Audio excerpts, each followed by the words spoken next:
Bonjour Fabienne. Bonjour. On arrive à la fin du Festival européen du film court de Brest, dont tu es la... Alors, c'est pas la C'est la présidente, directrice. la directrice.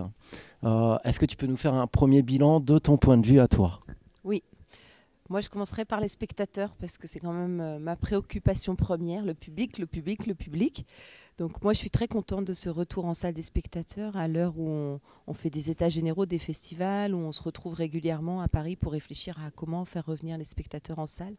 Je me réjouis de les voir nombreux, diversifiés pour des films pour la plupart inconnus, en tout cas dans les réalisateurs n'ont pas de nom connu. Donc vraiment le retour du public en salle. Et le court-métrage, il a impacté, tu trouves, par la crise que traverse le cinéma, indirectement peut-être? Ben, tout le monde l'est. Néanmoins, nous, là, sur les 2 dernières années, on n'a pas vu pour autant baisser la production. Elle est la même, voire on a eu en plus des films de confinement. Donc pour le moment, ça n'a pas été vraiment impacté. En revanche, évidemment, les passes sanitaires, les conditions, enfin tout ce qui s'est passé depuis 2 ans a freiné la venue des spectateurs en salle, ça c'est sûr. Et cette année, il n'y a pas eu de Covid. Non, heureusement.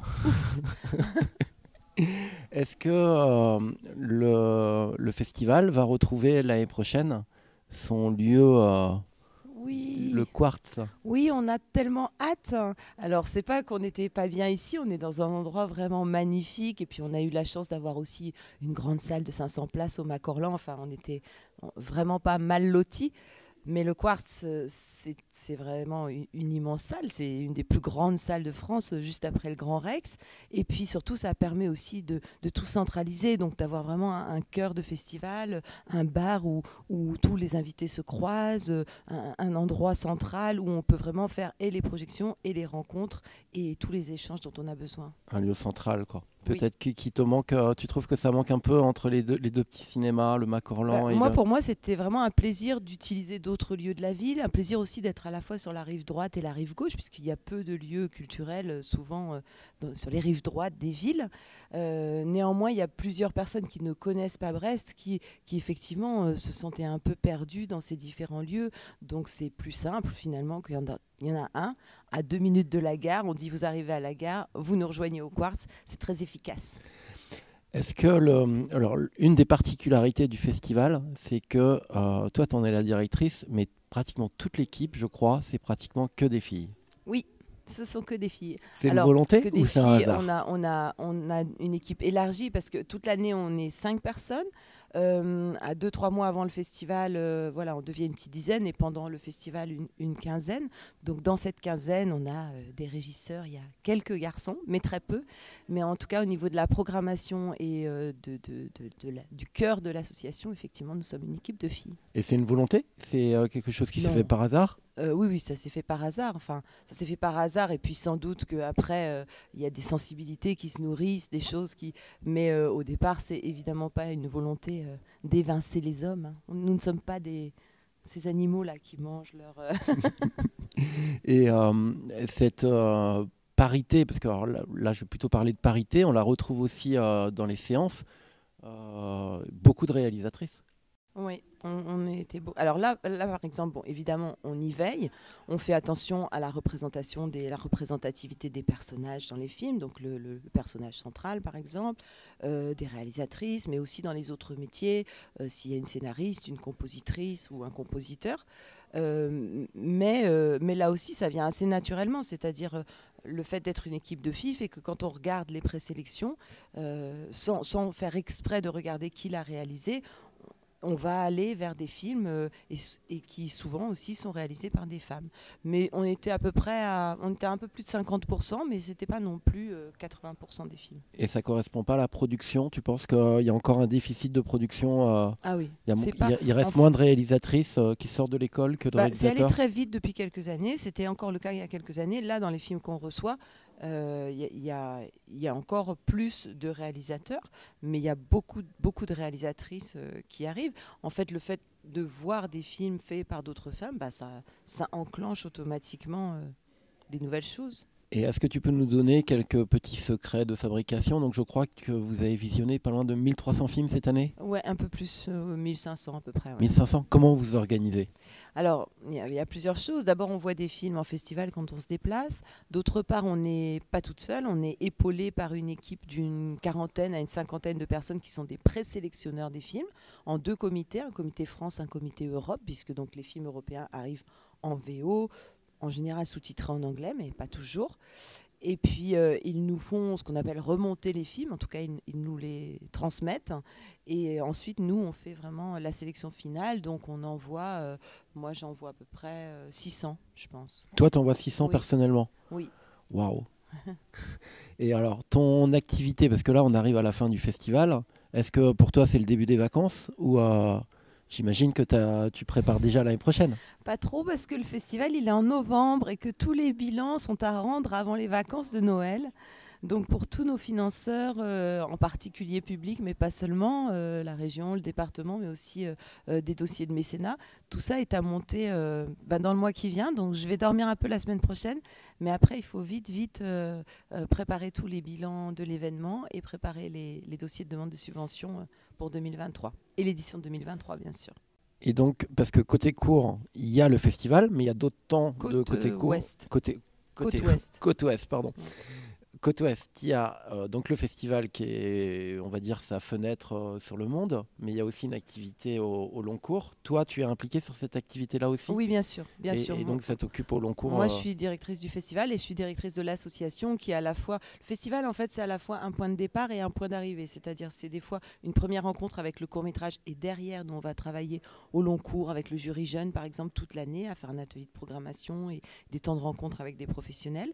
Et des fois, c'est plutôt un résultat. Par exemple, on a des ateliers de programmation avec des publics qui vont avoir travaillé en amont et venir présenter la résultante de cet atelier, donc leur programmation au festival. Mais l'activité à l'année, elle est assez intense. Elle est beaucoup tournée vers l'éducation à l'image, vers des temps d'éducation à l'image pour tous, quoi. Ça peut être des grands publics, c'est pas forcément dans le cadre scolaire.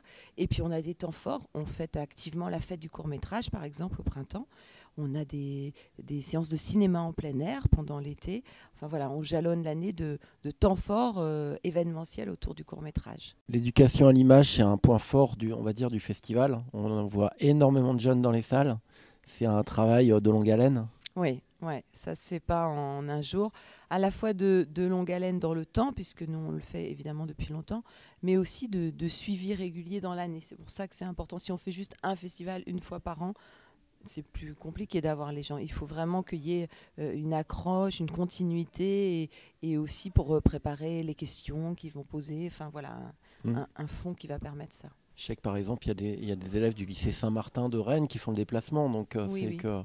il y a vraiment un travail préparatoire. Et puis voilà, et puis ils vont préparer avant, ils vont débriefer après avec les profs, ils vont s'en resservir éventuellement dans l'année. Et pour certains, donc, ils voient par exemple toute la compétition et ils vont faire leur propre programmation. Donc nous, on travaille avec des sections qui vont travailler à leur propre programmation et la proposer à un public dans la salle de leur commune, par exemple à l'Esnevin, où ils inviteront les familles, les amis, un petit peu plus tard dans l'année. Le jury cette année était composé, alors il y avait deux jurys, il y avait un jury européen, il y avait un jury français. Comment vous cherchez à le construire, ce jury? C'est un Rubik's Cube, le jury, parce qu'il faut à la fois une dimension européenne, évidemment des hommes et des femmes, des métiers du cinéma différents, des fois des métiers un petit peu à côté aussi, je pense aux compositeurs par exemple, de musique. Alors souvent ils ont un lien avec la musique de film, mais pas forcément.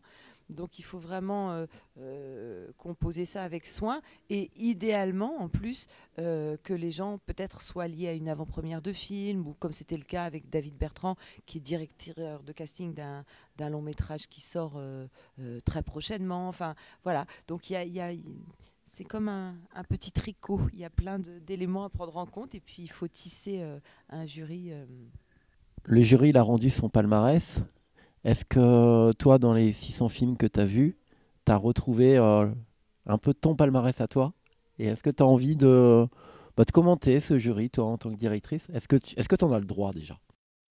Je fais ce que je veux, mais c'est marrant parce que du coup, moi, je suis là pour vraiment proposer une diversité de films, dans ce rôle de programmateur. Et du coup, je me mets pas tellement dans un rôle de jury. Alors évidemment, il y a des films de cœur, il y a des films qui nous éblouissent, il y a des films... mais en tout cas, par exemple, je me suis pas demandé quels sont mes films préférés. Et là aussi, c'est un travail un peu collectif. Il est vrai qu'il y a des films qui nous tiennent particulièrement à cœur. Il y a des films qui sont des chocs de cinéma. Donc, on aurait envie peut-être des fois de les retrouver dans un palmarès. C'est pas toujours le cas. Mais en tout cas, c'est des gens qu'on va suivre activement. Donc, il y a les prix. Et puis, il y a tout ce qui va se passer, les rencontres qu'on a faites. Donc, c'est quelque chose qui se complète, en fait. Les rencontres, c'est un point fort aussi du festival, on peut le dire. C'est très convivial. Et ça, c'est ta patte personnelle? On y travaille, c'est là encore une patte collective. En tout cas, c'est vrai que moi, je tiens à ce ton, quoi. C'est-à-dire que j'insiste quand on construit les choses, j'insiste énormément auprès des équipes, auprès des bénévoles, de chaque bénévole, qu'on soit chauffeur dans les voitures qui vont à la gare ou à l'aéroport, qu'on soit à l'accueil des professionnels ou à l'accueil du public. Voilà, je demande à chaque bénévole d'être dans une attitude de rencontre, d'ouverture, de bienvenue aussi aux invités. Pour moi, ça me semble très très important et oui, j'y tiens beaucoup. C'est déjà la 37e édition. Toi, t'as commencé avec quelle édition? Alors, j'ai commencé 3 fois, moi. Parce que j'ai commencé quand la première fois que j'ai poussé la porte de ce festival, j'étais étudiante et j'étais jamais entrée dans le cinéma, etc. Donc une première fois, et puis j'ai continué ma vie, mes études, je suis partie ailleurs. Une deuxième fois quand je suis entrée dans l'association, c'est-à-dire qu'il y a eu un poste, j'ai postulé et donc j'ai été prise comme déléguée générale adjointe. Et puis je pense une troisième fois quand je suis devenue directrice. Et donc la première édition que tu as connue, c'était laquelle? C'était 1998, c'était en 1900. Alors en 1998, j'essaie de faire le calcul, c'était la 12e édition ou quelque chose comme ça? Ouais, je sais même plus, mais il faudrait recalculer en effet. Donc tu en as connu plus de 20, en tout cas? Oui. Alors j'ai pas été sur toutes depuis 1998, mais c'est celle où j'ai poussé la porte en tout cas. Comment tu dirais que le festival a évolué? Alors j'imagine il s'est professionnalisé? Oui, il s'est professionnalisé et il s'est identifié. En tout cas, nous, on a beaucoup travaillé à ça les dernières années, à rendre plus évidente son identité, à affiner, voilà, parce qu'on a à la fois un héritage, donc c'est une grande force d'avoir un long héritage, d'avoir un festival qui dure depuis longtemps, et puis en même temps, justement, il faut le renouveler, proposer des nouveaux axes, être d'actualité, savoir vraiment le revitaliser. Donc on a essayé de faire ça avec l'héritage que nous ont légué les personnes qui l'ont créé. Est-ce qu'il y a pour les festivals de court-métrage l'équivalent de ce qu'il y a pour les festivals de long-métrage, une classification? On parle des festivals de classe A, de classe B? Oui, bien sûr, bien sûr. Donc nous sommes un festival de classe A, c'est très important pour les réalisateurs et en plus on a la grande chance d'être un des très très rares festivals de court-métrage rattachés directement au ministère via le CNC. Parce que souvent les festivals de court-métrage sont financés par les DRAC, les directions régionales des affaires culturelles. Nous, notre interlocuteur direct, c'est le CNC, on est soutenu par le CNC directement. Tu dirais que c'est le deuxième plus grand festival français après Clermont-Ferrand peut-être? Oui, Clermont-Ferrand, c'est le plus grand français, mais c'est aussi le plus grand mondial, donc c'est sans commune mesure. Et nous sommes en deuxième position donc, sur la France, mais en première position sur les films spécifiquement européens, c'est-à-dire pour les festivals qui se consacrent juste aux films européens, on est le plus important en termes de fréquentation, à la fois publique et professionnelle. Alors, il me semble que cette année, il y avait moins de films, c'est-à-dire qu'on avait uniquement 3 sélections françaises, compétition française 1, 2, 3, et 4 européens. Et je me souviens qu'avant, en tout cas la première fois que je suis venue en 2019, il y avait beaucoup plus, il y avait 7 européens. Alors, pourquoi il y avait moins de films ? C'est dû au fait que le côté multilieu et tout ça ne nous permettait pas de faire une grille aussi importante, d'enchaîner autant les séances qu'on le faisait au Quartz. Donc effectivement, on s'est demandé comment faire pour réduire cette grille sans en étant sur des critères artistiques. On s'est dit comment faire une sélection. Et donc on a resserré notre sélection de compétition aux premiers films et films d'école, ce qui n'était pas le cas quand vous étiez venus, puisqu'on avait des deuxièmes et des troisièmes en compétition. Et donc on est passé aux premiers films et films d'école, ce qui fait que effectivement, ce qui représentait à peu près la moitié de la compétition européenne avant. Donc là, maintenant, tous les films qui étaient en sélection, c'était les premiers films? Alors, tous les films qui étaient en compétition. En compétition. Mais ailleurs, dans les sélections, dans les off, par exemple, évidemment, les cours parcours ou le cours d'après, ça peuvent être des deuxièmes et troisièmes, mais la compétition était exclusivement réservée aux premiers films et films d'école. Et sur le choix des longs métrages, est-ce que vous pouvez en parler un peu?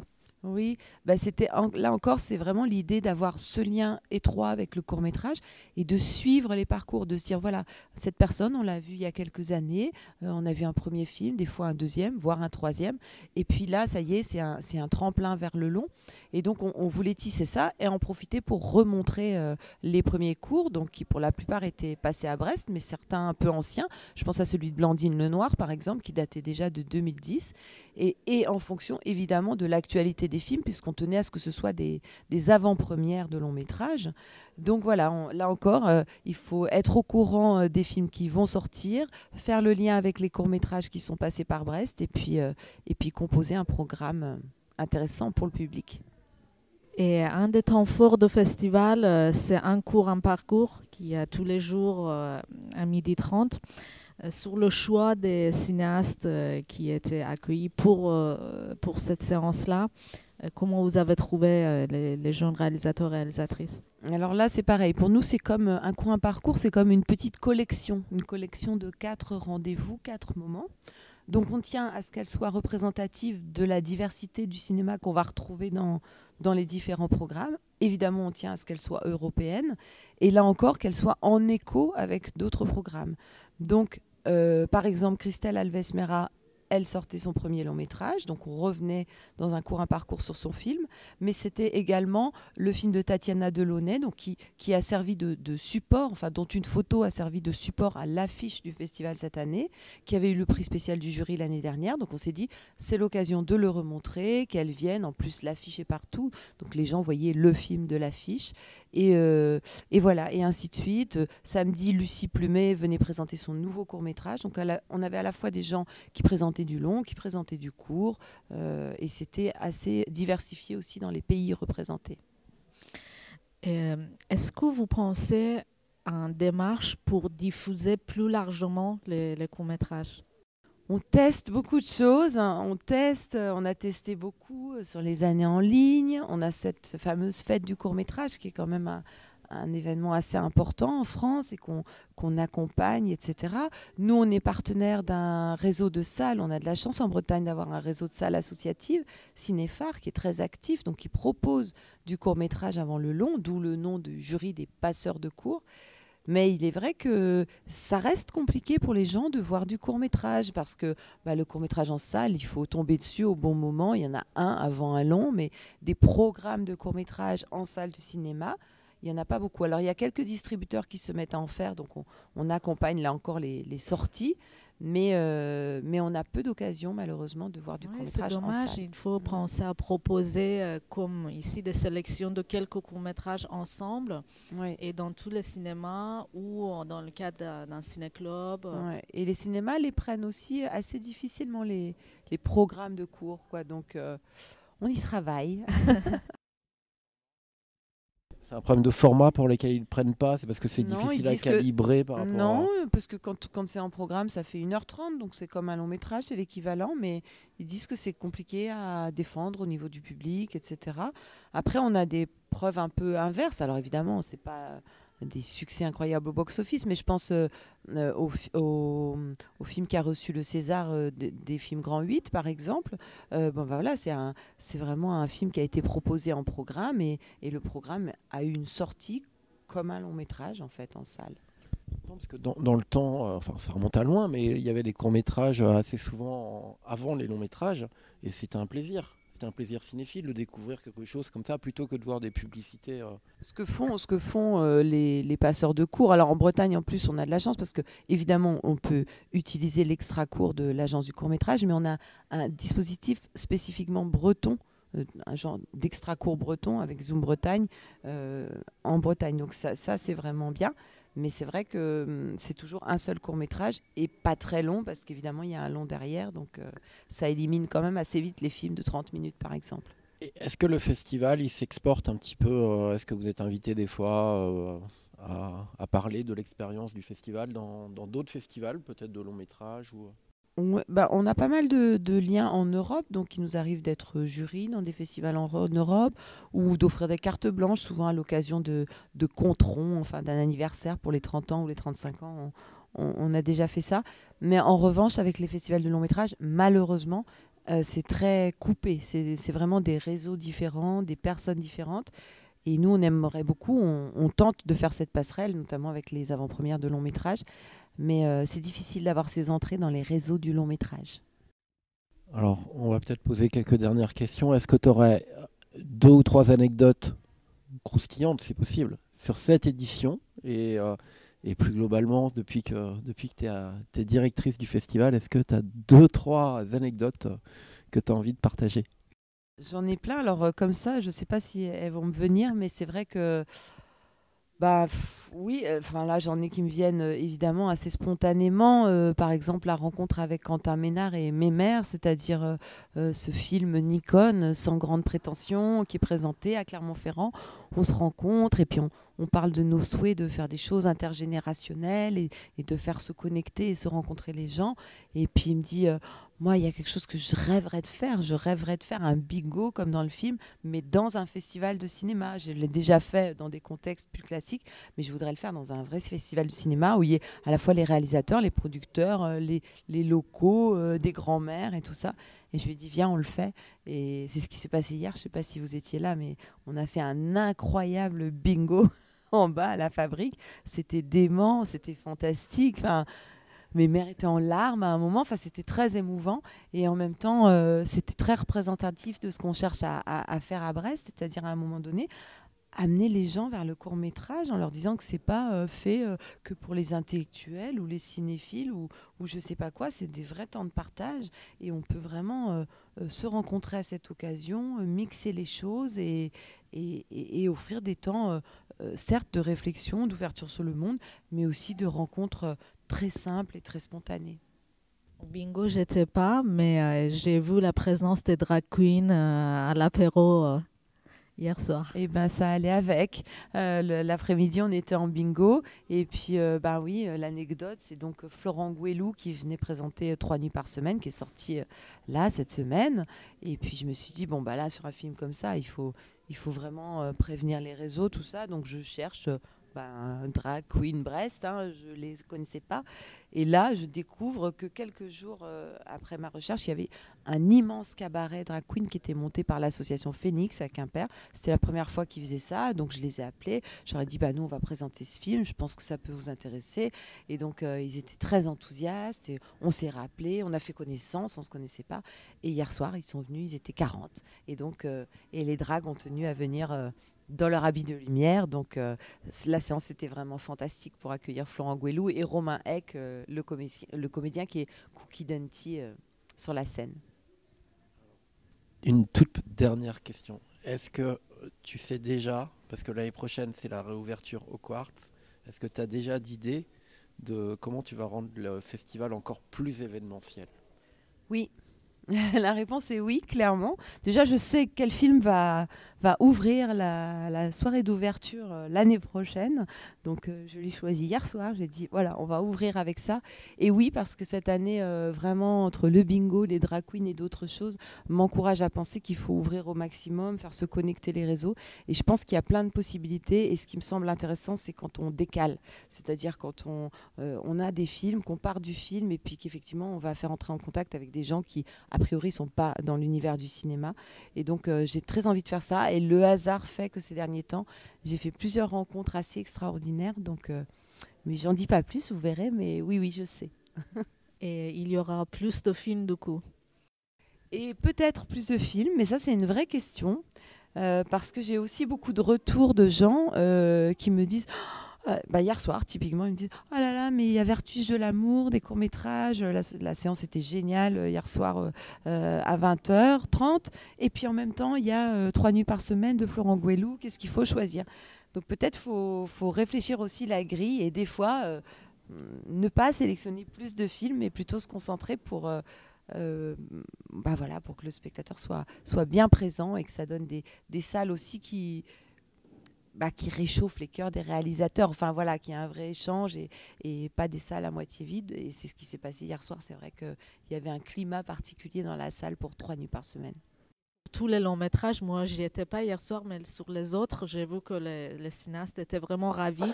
Oui, et sur les autres aussi, de voir autant de spectateurs et faire l'échange. Et puis après, ils partaient plus et ils restaient discuter dans le hall du cinéma, et donc ils se quittaient plus. C'était assez beau. Ouais. Merci beaucoup. Merci à vous, le Max Cinéma. Et merci pour votre présence au long cours. Là, je vous voyais d'un coin de l'œil, à droite, à gauche, dans les salles, dans les couloirs, toute la semaine. Attention, on ne va pas couper. Non, mais vous pouvez laisser, c'est sincère. Donc, merci beaucoup, Fabienne.